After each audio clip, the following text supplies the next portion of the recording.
안녕하세요. 유진상 교수입니다. 네, 오늘은 이스라엘에서 제가 11년째 지금 살고 있는데요.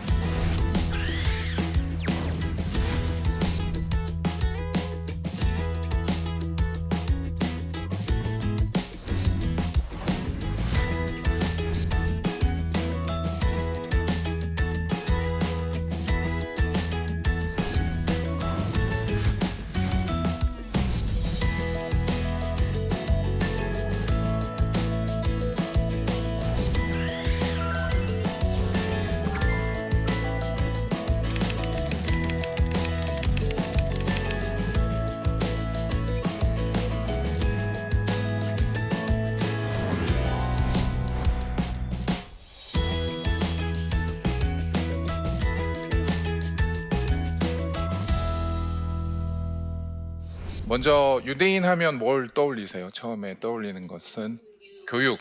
아무래도 유대인은 교육이 잘한다. 그래서 유대 교육을 떠올립니다.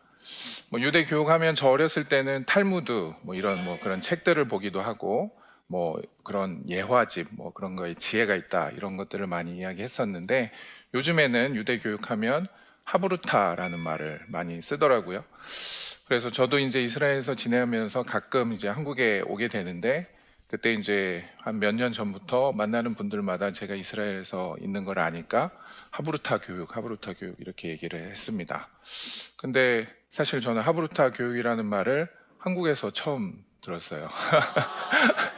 이스라엘에서 아이들, 제가 유학도 하고 또 아이들이 현재 학교도 다니지만 하브루타 교육이라는 하브루타라는 말을 그렇게 자주 접하지는 못했었고, 오히려 한국을 통해서 저도 하브루타를 소개를 받았는데요.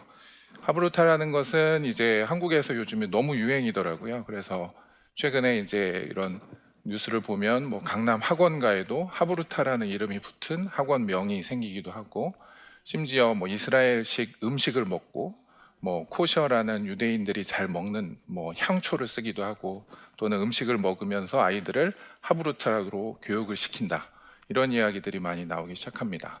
영어도 하브루타로 해라, 수학도 하브루타로 해라, 모든 것을 이제 하브루타라는 말들이 한국에서 요즘에는 더 많이 쓰이고 있는 것 같습니다. 이스라엘에서 제가 지내는 동안, 또 아이들이 학교에 가는 동안 하브루타 교육이라는 것을 받아본 적이 없는데, 왜 한국에서는 이것이 유대인 교육이라고 하면서 하브루타 열풍이 불고 있을까? 거기에 대한 궁금증이 생긴 것이죠. 이 하브루타를 하면 과연 성공할 수 있는 것인지, 거기에 대해 저도 다시 질문을 하기 시작했습니다. 소위 우리가 이제 뉴스에서 많이 보는 이야기들은 유대인들이 이렇게 성공을 했다, 여러 분야에서, 미국에서 또는 유럽에서 또는 다른 지역들에서 살고 있는 유대인들이 사회, 정치, 경제, 문화, 예술, 모든 분야에서 이렇게 성공을 하고 있다라는 이야기들을 많이 듣고 있습니다. 그리고 일반적으로 제가 검색을 해보니까 이런 유대인들의 성공 이야기 대표적인 이런 인물들을 뽑기도 하는데요. 그런데 이들도 하브루타를 받았는지, 하브루타 교육을 했는지 저도 좀 궁금해서 찾아봤어요. 정말 유대인들이 하브루타를 해서 성공한 것인지. 아인슈타인은 사실은 카톨릭 학교를 다녀서 유대 교육을 받아본 적이 없습니다. 그다음에 스필버그는 종교를 싫어했어요. 유대교를 싫어했고 종교적인 학교를 다녀본 적이 없어서 역시 유대 문화와 많이 떨어져 있다가 결혼 이후에 좀 나중에 돼서야 자신도 유대인이라는 어떤 그 정체성을 찾아갔던 것이지, 그가 성공을 했던 비결이 하브루타는 아니었던 거고요. 주커버그라고 요즘에 페이스북으로 대표되는 이 현대에 많은 사람들이 알고 있는 저 친구도 무신론자입니다. 유대인이지만 유대교적인 삶을 살지는 않았죠. 그 다음에 참고로 빌 게이츠는 유대인이 아닙니다. 근데 여기 유대인의 성공 사례로 들어가 있는데, 한국에서 어떤 분들은 이렇게 큰 성공을 한 사람이면 다 유대인 아닌가라는 의심을 하기도 하는 대표적인 케이스가 아닐까 싶어요. 그래서 우리는 이렇게 자칫하면 좀 오해할 수 있는 여지가 많이 있어요. 유대인 하면 성공, 성공하면 유대교육, 요즘에 말하는 유대교육은 하브루타의 어떤 방법. 그래서 마치 하브루타라는 어떤 교육 방법을 사용하면 이들처럼 성공할 수 있을 것이다 라고 생각할 수 있지만, 실질적으로 이렇게 우리가 잘 아는 이런 성공을 했던 사람들은 적어도 제가 알기로는 하브루타를 받은 사람들은 많지 않은 것 같습니다. 실제 유대인들이 하브루타를 하기는 합니다. 혹시 이런 분들 보신 적 있으세요? 이런 사람들이 이제 유대인들 중에서도 정통파 유대인 또는 종교적인 유대인들이라고 하는데요. 이들은 이제 복장도 좀 독특하죠. 우리가 유대인 하면 떠올리는 아까 같은 뭐 아인슈타인이나 어떤 그런 유대인들하고는 좀 복장이 다르게 검은 양복에 중절모에 어떤 이 독특한 복장을 하고 있는 이 사람들인데요. 이 사람들은 열심히 하브루타 교육을 합니다. 그래서 이 사람들이 하는 종교적인 학교, 이 사람들이 다니는 종교적인 학교 예시바라는 곳이 있는데 그곳에서는 하루 종일 하브루타를 해요. 그래서 성경 말씀을 배우고 또 탈무드 또는 미시나라는 유대 문헌들을 배우면서 하루 종일 서로 마주보고 토론을 하고 질문을 하고 많은 것들을 하죠. 근데 그럼 역으로 한번 생각해 볼까요?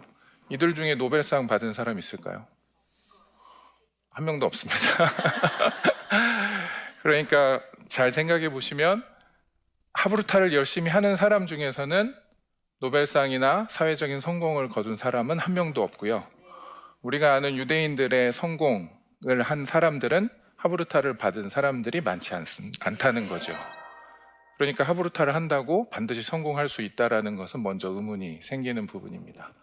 실제로 이 종교인 학교에서 하브루타를 많이 가르치는데 이 학교에서는 영어도 안 배우고요.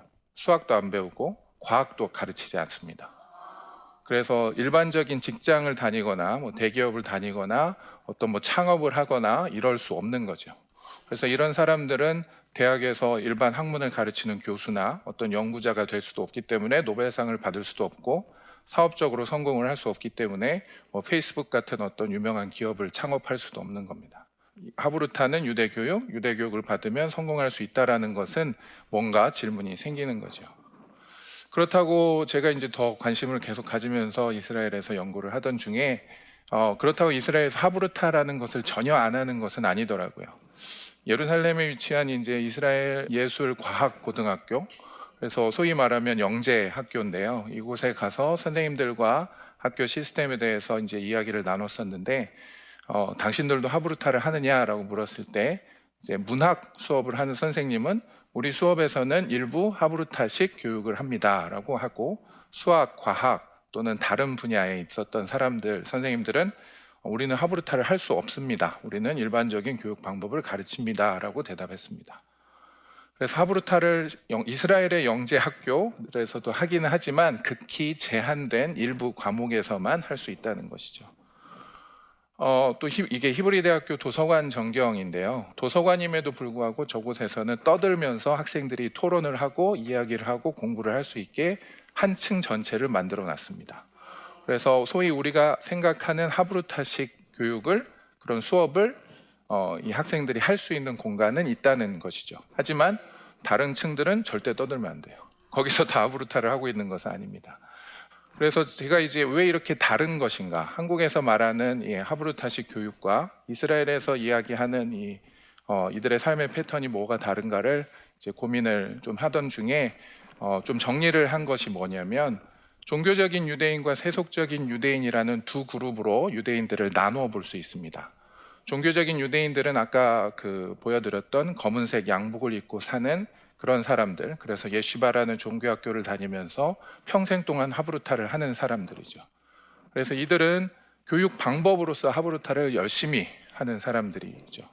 그런데 종교적이지 않은 유대인들도 많이 있는데요. 이 사람들은 처음에 또 보여드렸던 아인슈타인으로 대표되는 그런 일반적인 상문, 일반적인 삶을 사는 그런 유대인들을 이제 말할 수 있는데, 이 사람들은 사실 삶의 방식으로서 하브루타라는 것을 한다고 볼 수 있는 거죠.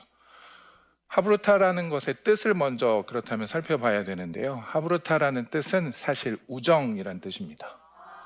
어떤 교육 방법이 아니라 교수 방법이 아니라 관계를 뜻하는 것이죠. 그래서 제가 저희 아이의 경우를 좀 설명을 드리고 싶은데요. 이게 이제 저희 아이가 어디 있는지는 아시겠죠? 여기 구석에 지금 뭔가 불만이 가득 차 있는 표정인데 근데 이때 1학년 때 저희 아이가 좀 힘들어 했었는데, 그 이유는 아직 뭐 이때는 좀 키가 좀 평균적이었는데 키도 작고 등치도 작고 아무래도 히브리어도 잘 못하고 하던 중에 좀 괴롭힘도 당하고 좀 싸우기도 하고, 그래서 이 친구 때문에 힘들다라는 이야기를 이제 몇 번 했었는데 좀 참아라, 어쩔 수 없지 않느냐, 한반 친구인데 그래도 나중 되면 좋아질 거다, 뭐 이런 얘기를 하고 있지만 속으로는 저는 어떻게 기대를 했냐면, 그래 1년만 참아보자, 2학년 돼서 반이 바뀌면 좋지 않겠느냐 이런 기대를 했고, 2학년에 올라갔는데 이 친구가 여전히 있더라고요. 그 반에 갔더니. 그래서 이건 안 되겠다, 그래서 담임 선생님을 찾아갔죠. 그런데 담임 선생님도 1학년 때 담임 선생님이었어요. 그래서 이게 웬일인가 교장 선생님을 찾아갔죠. 교장 선생님한테 이제 사정을 이야기하고, 우리 아이가 1학년 때 좀 힘들었던 아이가 있는데 그 친구랑 또 같은 반이 됐다, 그래서 좀 반을 바꿔줄 수 있느냐라고 할 때 교장 선생님의 이야기가 아주 단호하게 이야기했는데, 우리는 6학년 때까지 반을 바꾸지 않습니다. 그래서 왜 그러느냐, 아이들이 좀 다양한 친구도 만나고 좀 이렇게 해야 사회성도 길러지고 뭔가 좋은 거 아니냐라고 이제 제가 오히려 반문을 했죠. 저도 한국에서 대학 교육까지 받으면서 그렇게 자랐기 때문에. 근데 교장 선생님의 답변은 무엇이었냐면, 아이들은 사실상 싸울 수도 있고 친했다가 또 싸울 수도 있고 싸웠다가 다시 친구가 될 수가 있는데, 1년마다 이 아이들을 만약에 바꾼다면, 한번 싸워서 관계가 나쁜 친구는 2학년에 올라가서 반이 바뀌면 걔는 나랑 계속 싸운 애로 남는다는 겁니다. 그래서 이 아이들하고 사실은 이제 보시면 이제 3학년, 4학년, 5학년 계속 올라가는데, 저 아이는 계속 같은 반이죠. 근데 5학년 때 돼서 저희 아이 얼굴이 좀 밝아졌어요. 같은 반으로 계속 가니까 친한 친구도 생기고 뭐 결국은 다 친구가 될 수 있다라는 것을 인식을 하게 된 거죠. 싸울 수도 있고 친구가 됐고, 친구일 수도 있고 또 싸울 수도 있고, 어떤 친구는 이렇게 조심해야 그 친구와 관계가 유지되고, 이것을 6년을 거쳐가면서 자연스럽게 형성이 되어 가는 것을 제가 느꼈습니다. 이스라엘에서는 결국 이 교육이 제일 중요한 교육이다라고 하면서 초등학교 때 이 제도를 통해 아이들에게 누구나 너희들은 친구가 될 수 있다라는 것을 강조합니다. 즉 처음에 말씀드렸던 하브루타의 의미, 즉 누구든 친구가 되어야 한다라는 것을, 친구로서 다른 친구가 부족할 때 그 친구를 도와줘야 하고, 그렇게 해서 토론이 되고 질문이 되고 서로 이야기하면서 배우고 가르쳐 줄 수 있다라는 것이죠.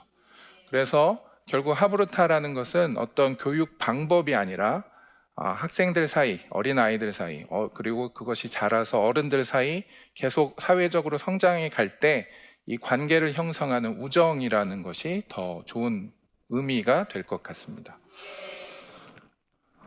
다시 히브리 대학으로 돌아가자면, 히브리 대학 도서관의 풍경인데요. 저도 뭐 히브리 대학에서 공부를 했지만 한국에서 제가 공부를 할 때와 이스라엘에서 공부할 때 느끼는 것의 차이는, 저도 이제 처음에 적응하고 많은 거에서 부족하니까 다른 친구들한테 혹시 수업 노트 좀 볼 수 있나 이렇게 물어보면, 한국에서는 그런 말 꺼내는 거가 되게 어렵고 대부분의 경우 빌려주지 않는 경우도 많았어요. 왜냐하면 경쟁을 하게 되고, 저 친구를 사실은 나보다 점수를 못 받아야 내가 장학금을 받고 1등을 할 수 있고, 어떤 이런 수많은 어떤 경쟁 관계에 있었는데, 이스라엘에서는 어떤 친구든 내가 도움을 청할 때 그 친구들이 도움을 주고자 했던, 적극적으로 나서는 것을 볼 수 있었어요. 그게 저도 되게 놀랐고, 많은 다른 한국인 유학생들도 그 점을 항상 이야기합니다.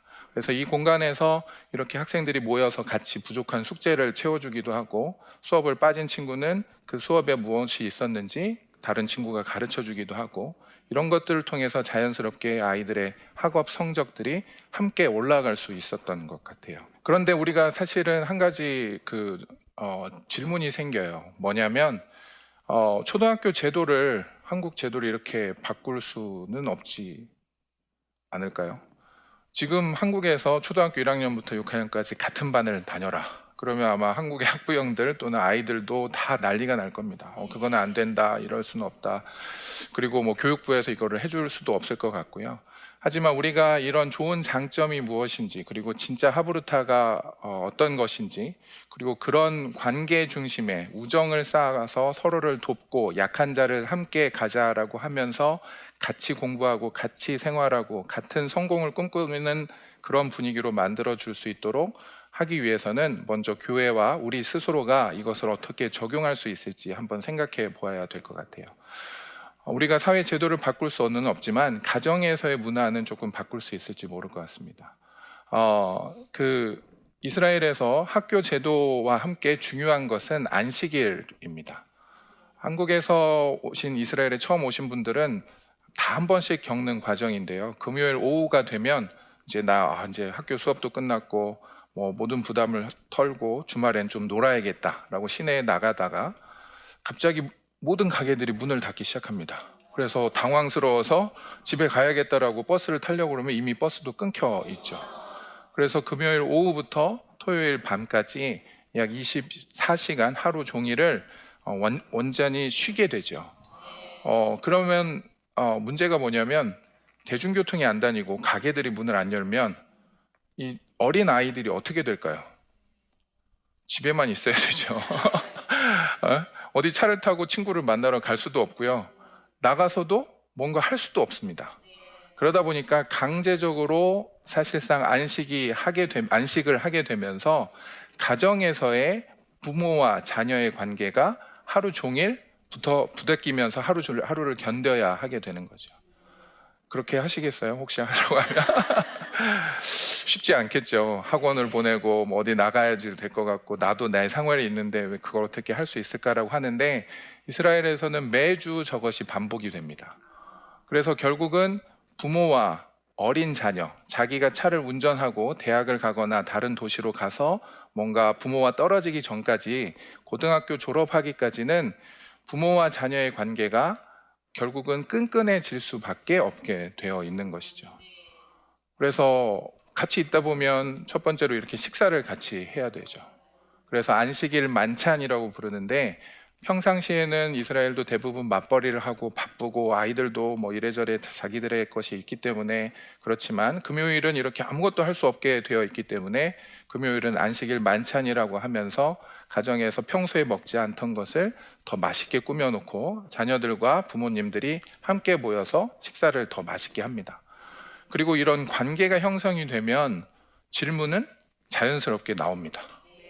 질문을 이것을 해라라고 가르칠 것이 아니라 관계가 형성이 되면 오늘 학교에서는 어땠다, 이거는 나는 잘 모르겠다, 이거는 나는 힘들다, 이거에 대해서는 어떻게 생각하느냐라고 서로 관계가 형성이 될 때 많은 질문이 나오고 그것이 바로 하브루타라는 것이죠.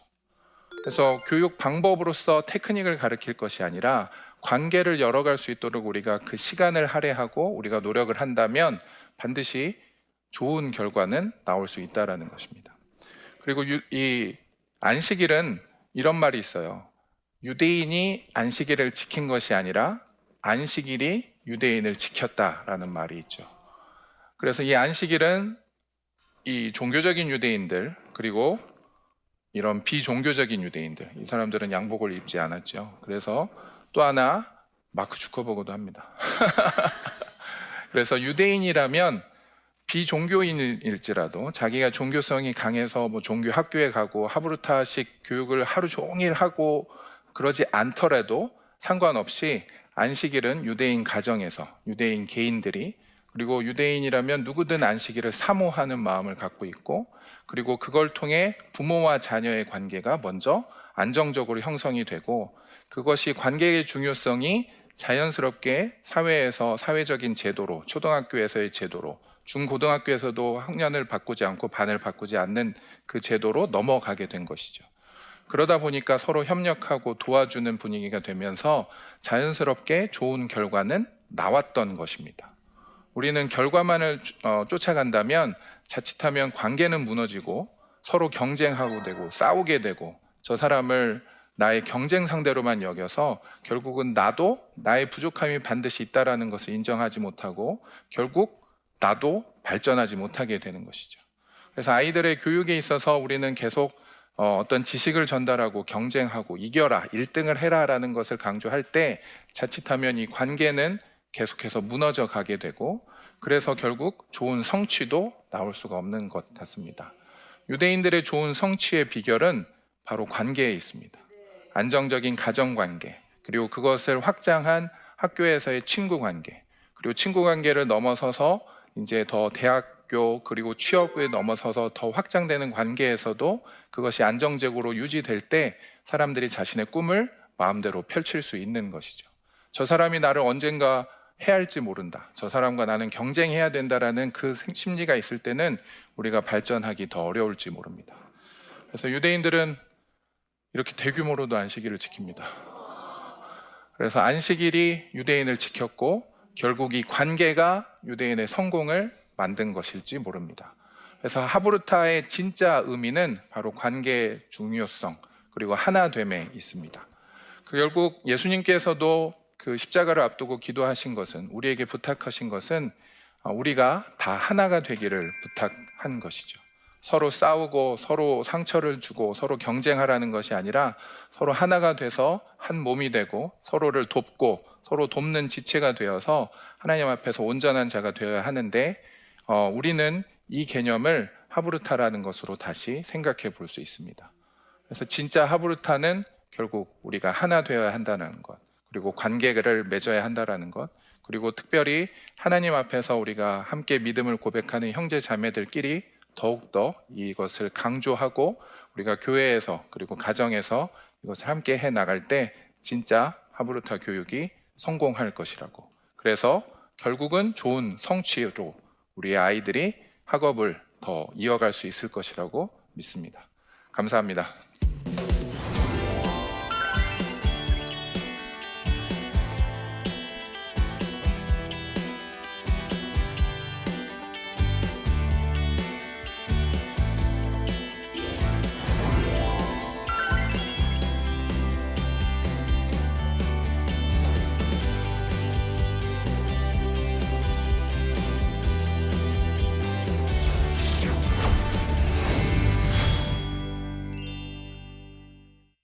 제 강의를 듣고 질문을 주신 분들이 있어서 답변을 좀 드리도록 하겠습니다. 교수님께서 생각하실 때 한국의 아이들과 이스라엘 아이들의 차이점은 무엇인가요? 라고 물어보셨는데요. 사실 제가 한국에서 아이를 교육해 본 적은 없어서 오히려 이스라엘을 좀 더 말씀을 드릴 수도 있겠고, 한국에서는 이제 제가 듣는 이야기들을 통해서 답변을 좀 드리겠습니다. 한국에서는 일단은 아이들이 너무 공부를 많이 하는 것 같아요. 이스라엘은 초등학교 1학년부터 6학년까지 8시에 수업을 시작하고 1시 반에 다 끝납니다. 그리고 수업을, 그러니까 지식을 가르치는 학원이나 공부는 추가적으로 하는 경우는 없습니다. 그러니까 뭐 예술을 배우거나 미술을 배우거나 체육을 하거나 어떤 다른 활동들, 물론 부족해서 자기가 느끼기에 영어 공부를 뭐 개인적으로 좀 하는 친구들이 있지만 제도화된 어떤 학원이나 이런 것들은 없기 때문에 대부분의 아이들이 그렇게 하지 않죠. 그리고 학교에서 숙제도 오히려 너무 안 내줘서 걱정이 아닌가 싶을 정도로 학교에서 숙제도 내주지 않죠. 학부형 회의를 하면 학부형들이 항의해요.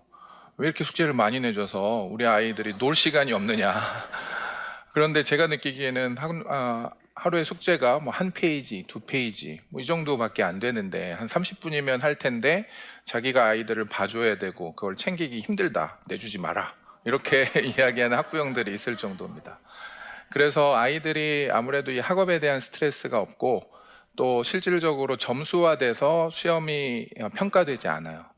그냥 잘했다, 매우 잘했다, 뭐 적당히 잘했어, 아니면 좀 더 노력해, 이 정도로 선생님이 이제 코멘트를 모든 시험들에 해주기 때문에 아이들도 서로는 알죠. 제가 공부는 잘해, 뭐 쟤는 뭘 잘해. 하지만 그렇게 점수화돼서 이 줄을 세우지 않기 때문에 아이들 사이에서의 관계가 그나마 좀 긍정적인 부분이 많은 것 같아요. 그래서 아이들끼리 제가 1등이야, 뭐 꼴등이야 이런 이야기 하지 않고, 쟤는 뭐 수학을 잘해, 쟤는 뭐 축구를 잘해, 쟤는 뭘 잘해라는 그 아이가 가진 어떤 독특한 특징들, 그리고 그 아이가 잘하는 것들을 오히려 서로 평가해주고 인정해주는 분위기가 되겠죠. 이런 분위기가 되기 위해서는 뭐 일단 공부가 양이 절대적으로 적기 때문에 그렇다고 볼 수밖에 없고요. 그래서 제가 느끼는 가장 큰 차이는 아무래도 이 아이들이 공부하는 양에서 큰 차이가 나고, 그렇기 때문에 부모로서도 느끼는 어떤 부담감과 아이들에게 원하는 것이 차이가 나고, 그러다 보니까 아이들도 조금씩 다른 양상이 나오는 것 같습니다. 두 번째 질문으로 한번 보겠습니다. 유대인들이 관계 중심의 교육 철학을 갖게 된 특별한 계기가 있을까요? 라고 물어보셨는데요. 이거는 조금 더 역사적인 것을 한번 봐야 될 것 같아요. 유대인들은 자신들의 나라를 잃고 약 2000여 년의 시간을 유럽이나 다른 지역에서 떠돌면서 살았습니다. 그리고 한 곳에서 모두가 모여 사는 것이 아니라 한 도시에 몇백 명, 다른 곳에 뭐 1000명, 다른 곳에 또 좀 더 많은 곳들에 흩어져서 살게 됐죠. 그래서 이 유대인들은 서로가 서로를 돕지 않으면 오히려 민족이 사라지고 멸망해 갈 수밖에 없다라는 것을 깨닫게 됐고, 그래서 어떤 유대인이 다른 도시에 가면 항상 그곳에 회당에 찾아가거나 유대인을 찾아가고, 내가 어떤 필요 때문에 왔다, 내가 어떤 것이 필요하다라는 것을 이야기할 때 그곳에 있는 유대인들의 공동체가 그들을 도와주는 일들을 계속 하게 된 것이죠. 그래서 이런 것들이 자연스럽게 발달하면서 유대인들의 금융 네트워크가 되었다, 유대인들이 무엇을 장악했다, 이런 이야기가 나오는 것도 오히려 이들이 흩어져 살았던 디아스포라의 역사, 그리고 그곳에서 자신들의 정체성을 지키고 자신들이 살아남고자 했던 그 방법으로서 우리가 서로 돕지 않으면 살 수 없다, 우리는 살아남을 수 없다라는 그 위기감 때문에 이것이 더욱 강해졌다라고 볼 수 있습니다. 그래서 결국은 이들이 위기 가운데, 위험 가운데 어떤 자신들의 생존을 위해서 시작한 것이지만, 그것이 결국은 성경의 가장 중요한 개념이었고, 그것이 이들의 성공으로 자연스럽게 이어진 것이라고 볼 수 있죠. 이들은 성공을 꿈꾸고 어떤 교육을 하자, 이렇게 하면 노벨상을 받을 것이다, 이런 교육을 하지는 않습니다. 오히려 그런 얘기를 할 때마다 유대인들은 오히려 싫어하기도 하고, 그런 얘기는 나는 잘 모른다라고 하는 유대인들이 오히려 많았고요. 자연스럽게 이들이 이런 삶을 살아낼 때 어떤 위기가 있든 어떤 어려움이 있든 내가 어려움에 처한 자를 도와야 하고, 내가 어려움에 처했을 때는 누군가 나를 도와줄 것이다라는 이런 안정감 가운데 결국은 삶을 잘 영위해 가면서 자신의 꿈을 포기하지 않고 살아갈 수 있었던 것이라고 볼 수 있죠. 그래서 이들의 아픔이, 이들의 오히려 위기가 이들을 지금까지 성공할 수 있는 그런 교육을 할 수 있게 된 것이 아닐까 싶습니다. 네, 오늘 강의는 한국에서 많이 말하고 있는 하브루타라는 것이 무엇인지, 그리고 진짜 유대인들은 무엇을 하브루타라고 이야기하는지를 살펴봤습니다. 하브루타의 의미는 우정이라는 뜻이에요.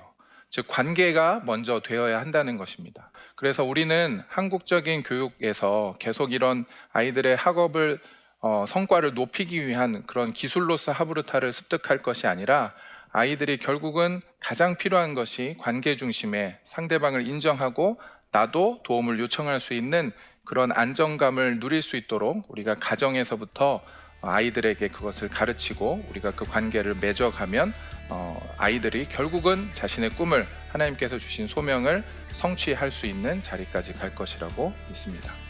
이상 제 강의 들어주셔서 감사드립니다. 유대 교육의 정신이 무엇인지를 볼 때 내 부모를 공경하라라는 10계명의 말씀이 있었습니다. 우리가 자칫하면 자녀들의 신앙과 영적인 부분을 교회에 또는 선생님에게 위탁할지 모릅니다. 우리는 부모로서 자녀에게 주어야 되는 책임은 바로 영적인 권위를 내가 스스로 가져야만 한다는 것이 하나님의 명령이고 자녀에게 줄 수 있는 가장 큰 축복이기 때문에 반드시 우리가 집에서 자녀와 함께 말씀을 보고 하나님을 함께 기뻐하고 하나님을 함께 노래하며 우리의 관계가 나에게 주신 책임이다라는 것. 이 프로그램은 시청자 여러분의 소중한 후원으로 제작됩니다.